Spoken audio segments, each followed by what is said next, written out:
Though the energy division of Tesla is just one division of many, it has the very, very likely potential of becoming the largest company on earth if it were a standalone. I know, I know.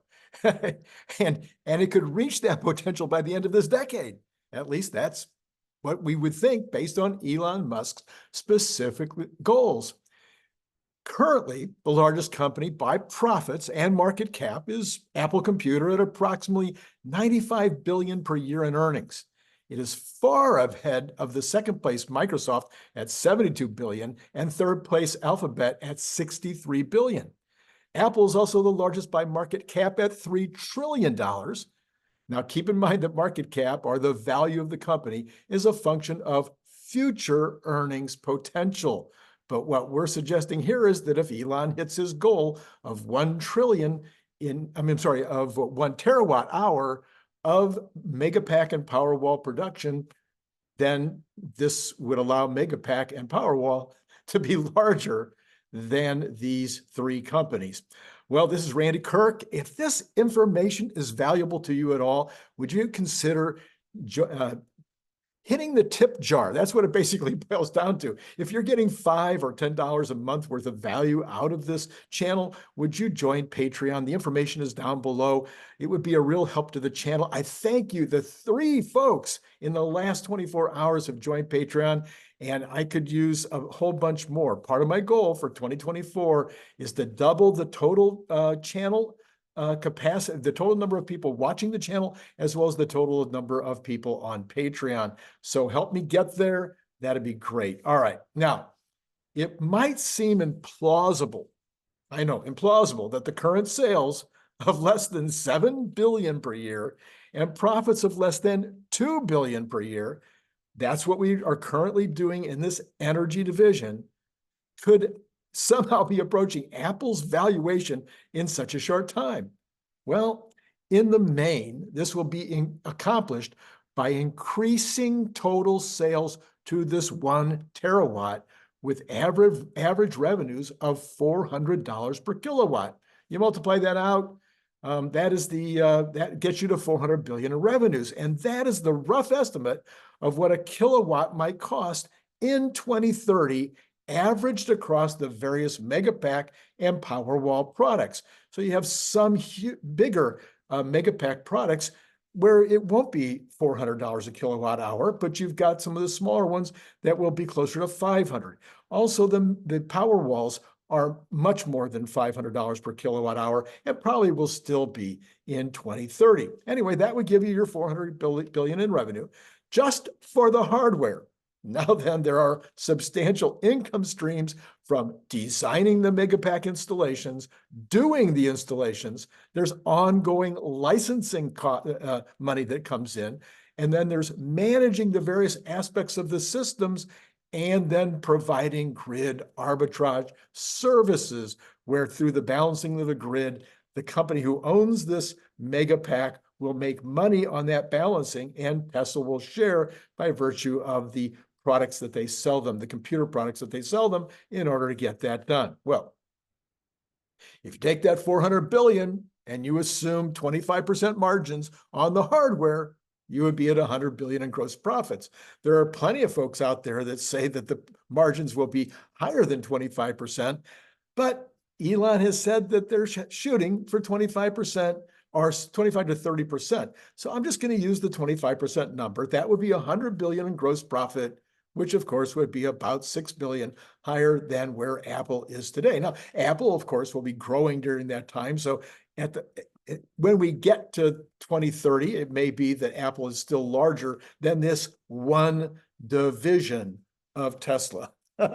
Anyway, for the purposes of this analysis, we will assume that the other revenues that I just mentioned are enough to offset all the overhead and expenses that are unique to this division of the company. Now, there's always the question of whether or not Tesla can actually sell a full 1 terawatt of energy storage by 2030, and thus generate these revenues that are nearly equal to Walmart and profits surpassing Apple. boggles the imagination, and one can be forgiven for calling someone making such a claim an Uber bull. I've never been called that, never ever. Well, but I'm just going off of what Elon said, 1 terawatt by the end of the decade. Well, okay, but it turns out that Elon has also said, and I believe him, that there's an almost unlimited total addressable market. And I will be calling that a TAM, TAM, for total addressable market, as we discuss this further. There's almost an unbelievably unlimited amount of these units that can be sold, and there's only a few competitors. And then among those competitors, Tesla enjoys many competitive advantages. And the only real challenge to achieving this goal is how fast Tesla can ramp and make these units. The limiting factors on the ramp seem to be battery cells, which are limited by manufacturing capacity of those cells. And then that capacity is limited by the raw material supply sources. We'll talk about all of that in a few minutes. All right, let's talk about the TAM.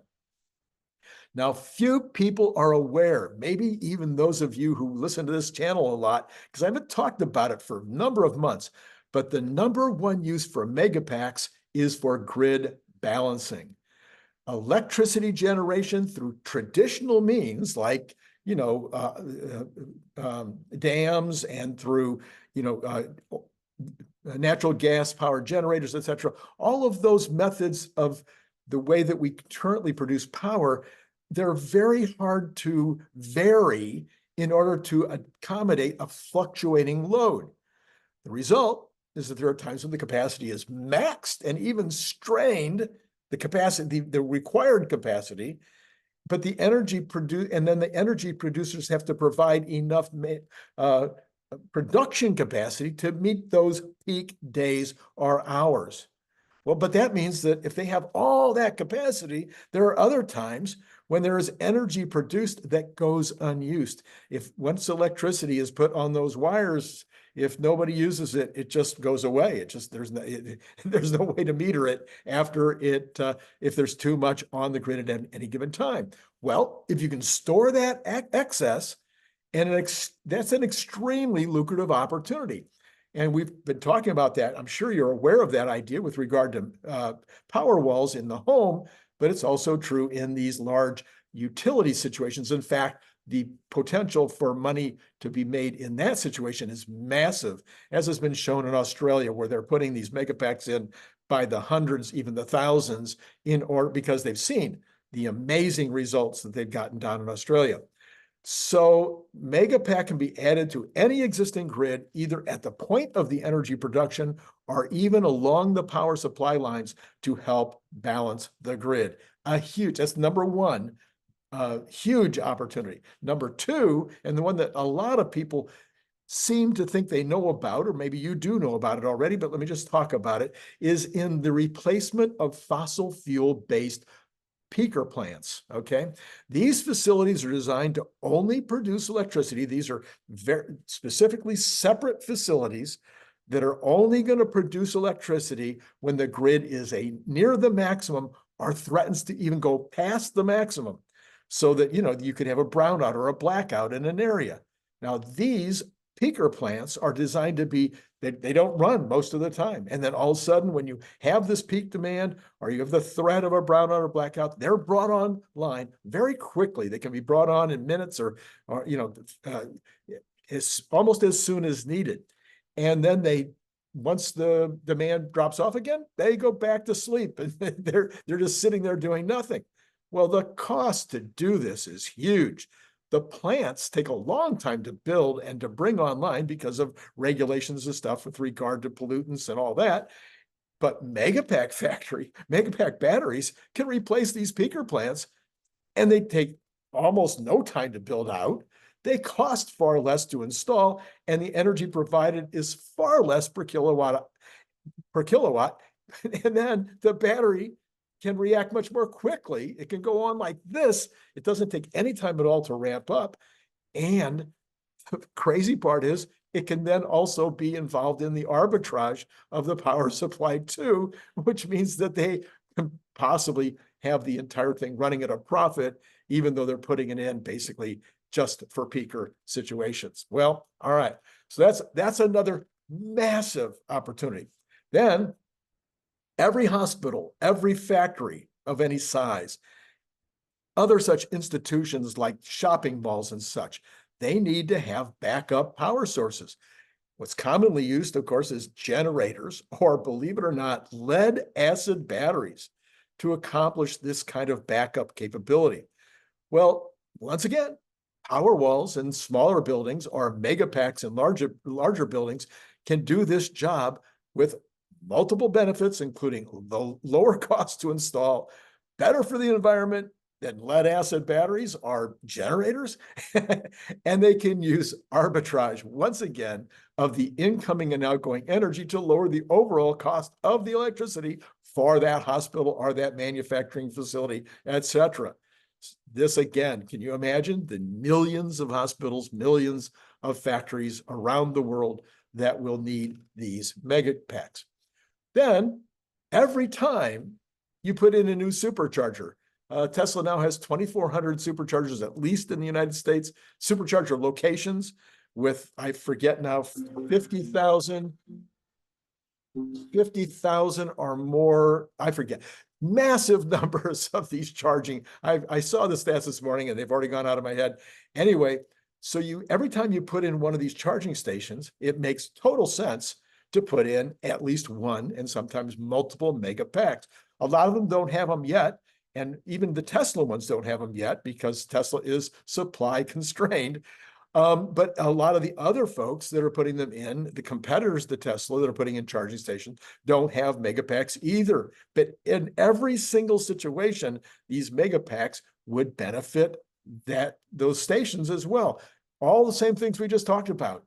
It means a lower cost of energy initially, and then also because the demand for people coming in and out of these charging stations is much higher during the day and during the early evening, and then from 12 o'clock to 4 o'clock in the morning, nobody's using them at all. So there's lots of opportunities for arbitrage with regard to saving money for each location. Well, okay, there are a lot more opportunities.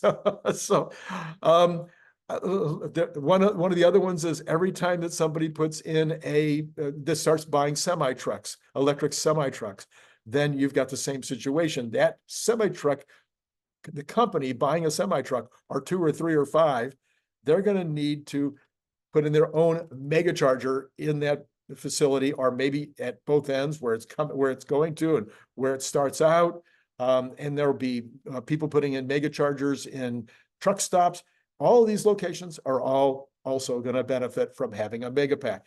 It goes on and on. I could keep on talking to you about all the opportunities there are for using megapacks, but that would be in another 15 minutes probably. Anyway, believe me, it doesn't matter how many companies get into the competition on this, because there's limited numbers of battery cells. We'll talk about that. Tesla will have probably decades of opportunity here to sell as many as they can possibly make. All right, as noted, there is some competition. For the purposes of this video, let me just say, competition is not an issue in a world where there's unlimited demand for the product. Okay, yeah, there's some good companies out there that are, CATL and others are making these megapacks as well. Not nearly in the volumes of Tesla at this point, and probably not in the future. But there's companies that are making megapack, or a product like a megapack. Supply is the biggest issue. Tesla needs to build the manufacturing facilities around the world.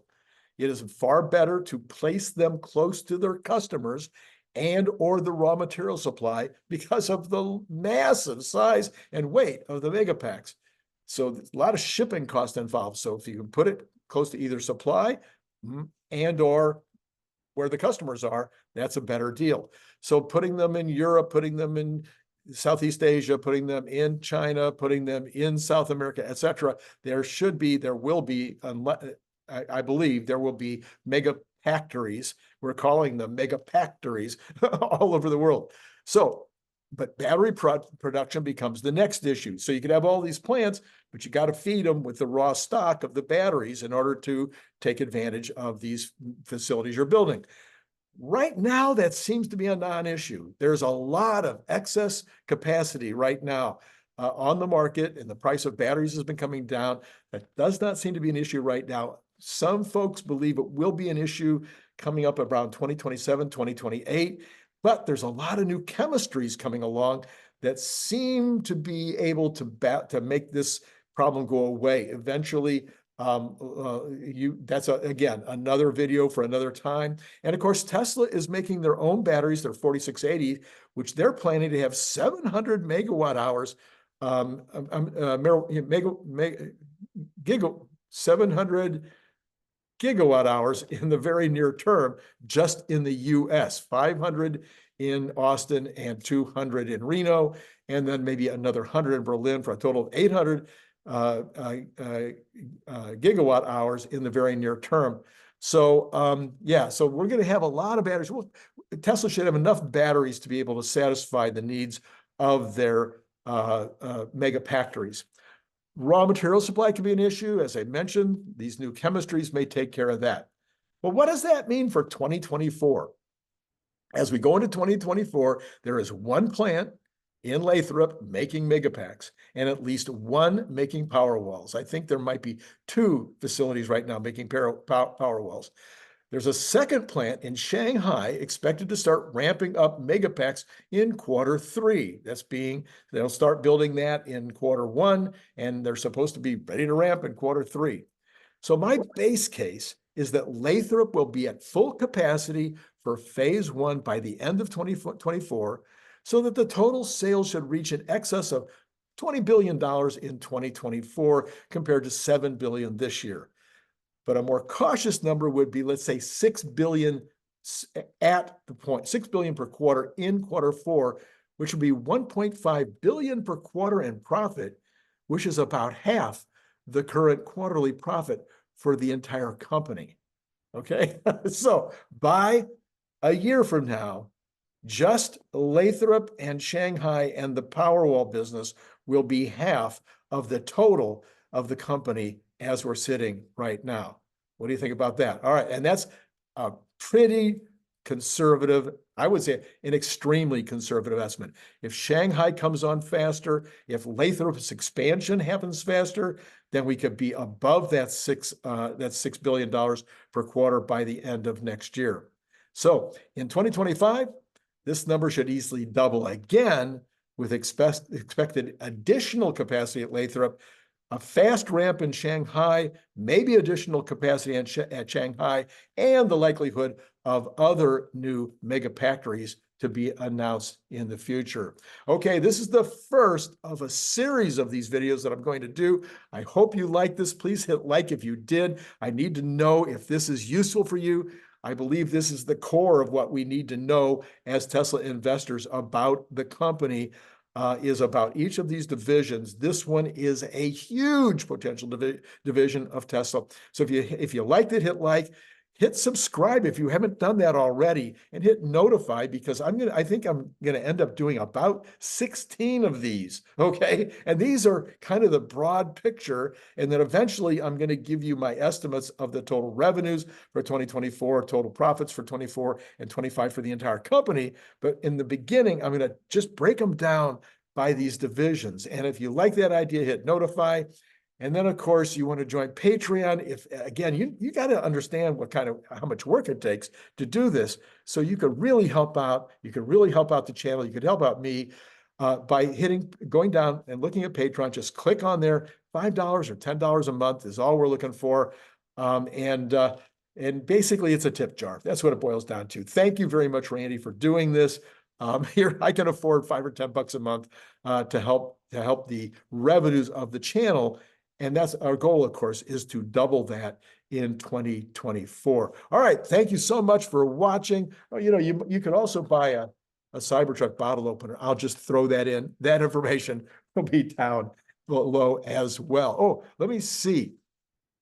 Yesterday, I did a phenomenal, you really have to go back and look at it, a video around the noon hour yesterday. I'll put a card right here. You want to go back and check that out. Coming up, we got Larry Goldberg tonight on Good News Friday, And I think Larry may also join me over the weekend. I think he's got a couple of really special things that he's working on that you'll be able to see this weekend as well. I'll be producing a lot of videos this weekend. It is the end of the year. I'm going to try to get the revenues up like crazy. And so I'm going to do the old thing that Tesla does of hitting the fourth quarter, bringing in all the power players in order to make sure that we hit the maximum possible revenues. All right, that's it. It's been great talking to you.